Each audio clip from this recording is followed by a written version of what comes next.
नमस्कार दोस्तों, जय जोहार। मैं कौशल तिवारी और बिहनिया संध्या में आपका स्वागत है।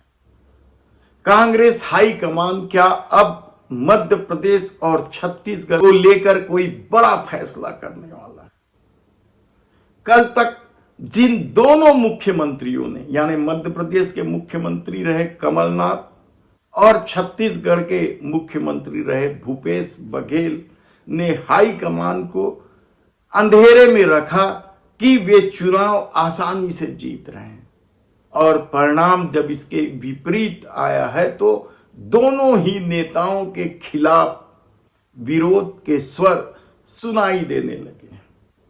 छत्तीसगढ़ में तो एक मंत्री रहे जयसिंह अग्रवाल ने तो क्या कुछ नहीं कहा। जो प्रशासनिक अधिकारी और पुलिस के अधिकारी थे उन्होंने कानून में व्यवधान भी डाले। सरकार से जो काम नहीं हुआ, हमने उपक्रमों के माध्यम से पैसा स्वीकृत कराया, उसमें रोड का काम भी शुरू हुआ, लेकिन उसी कलेक्टर ने उस पैसा को काम को रोक के और भुगतान को रोक के और उसको काम को बाधित किया। इसके साथ साथ कुछ ऐसे छांट के पुलिस अधीक्षक और जिला कलेक्टर पदस्थ किए गए। एक पुलिस अधीक्षक अभिषेक मीणा, जिसने कोरबा को डुबाने में पूरी भूमिका अदा की। इसके बाद रायगढ़ के कलेक्टर बनाए गए, तो रायगढ़ का क्या हाल हुआ उसको देख लीजिए। एसपी बनाए गए। उसी प्रकार रानू साहू, जो भ्रष्टाचार के मामले में जेल में है, उसने कोरबा को किस प्रकार से बर्बाद किया, किस प्रकार से कामों को बाधित किया। भोजराम पटेल एक एसपी आए, उसको एक सिपाही ही चलाते रहा, उस सिपाही ने करोड़ों रुपए धन अर्जित किया।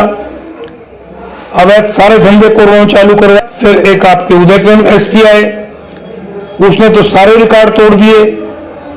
जो कोयला कबाड़ और डीजल चोरी के जो धंधे थे उनको और ज्यादा बढ़ावा दिया। तो दूसरी तरफ भ्रष्टाचार के जो मामले लगातार उजागर हो रहे हैं, उससे भी भूपेश बघेल की मुसीबत बढ़ रही है। मुसीबत तो कमलनाथ की भी कम नहीं हुई, और कहा जा रहा है कि अब इन दोनों नेताओं को लेकर कांग्रेस हाई कमान कोई बड़ा फैसला करने वाला है। कहा जाता है कि भूपेश बघेल चाहते थे कि प्रदेश अध्यक्ष उनका बन जाए, इसलिए वे लगातार कोशिश कर रहे थे कि दीपक बैज की जगह में उसके अपने कोई करीबी बन जाए, ताकि उनकी राजनीति आसान हो जाए। लेकिन अब जो खबरें आ रही हैं दोनों नेताओं को लेकर, वह बेहद ही चौंकाने वाला फैसला हो सकता है। कहा जाता है कि कमलनाथ को केंद्र में कोई जिम्मेदारी दी जा सकती है, महासचिव बनाकर किसी राज्य का प्रभारी बनाया जा सकता है। तो क्या ऐसा ही कुछ भूपेश बघेल के साथ होने जा रहा है?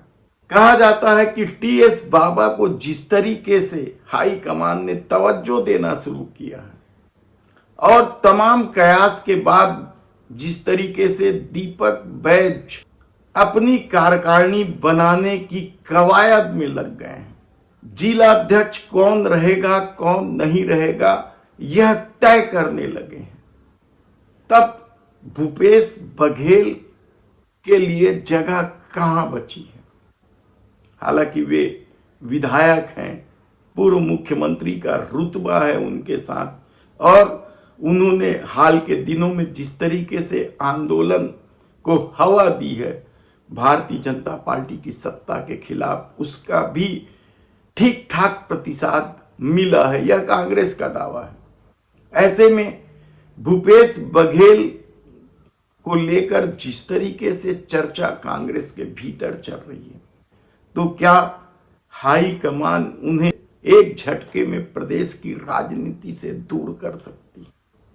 यह सवाल इसलिए उठ रहा है क्योंकि प्रदेश में ऐसा कोई पद नहीं है जिसमें भूपेश बघेल को बिठाया जा सके। नेता प्रतिपक्ष चरणदास महंत बना दिए गए हैं। तब भूपेश बघेल को भी क्या केंद्र में जिम्मेदारी दी जाएगी, और यह बड़ी जिम्मेदारी होगी या फिर उपाध्यक्ष वगैरह जैसे पद देकर किनारे करने की कोशिश होगी। भूपेश समर्थकों का अब भी दावा है कि छत्तीसगढ़ में भूपेश बघेल से बड़ा नेता कोई नहीं है, और यदि विष्णुदेव साय सरकार से कोई जमकर लड़ सकता है तो वह भूपेश बघेल ही है। लेकिन इसके उलट 5 साल के शासन के दौरान जिस तरीके से पार्टी के नेताओं और कार्यकर्ताओं की उपेक्षा करके भूपेश बघेल ने अपनी मनमानी की है, चंद लोगों के आश्रय सरकार चलाई है और भ्रष्टाचार को हवा दी है, जिस तरीके से आरोप है वह तो यही साबित करते हैं। चाहे शराब घोटाला हो, डीएम फंड हो, कोयला घोटाला हो या पीएससी भर्ती घोटाला हो, कई तरह के घोटालों को लेकर भूपेश बघेल पर गंभीर आरोप है और उन्हें घेरने में भारतीय जनता पार्टी कोई कसर बाकी नहीं रखी। ऐसी परिस्थिति में जब दोनों ही मुख्यमंत्रियों ने पार्टी हाईकमान को अंधेरे में रखकर सत्ता गंवा दी, तब इन दोनों पर जो फैसले शीघ्र होने की बात कही जा रही है उसे देखना होगा कि यह फैसला क्या होता है।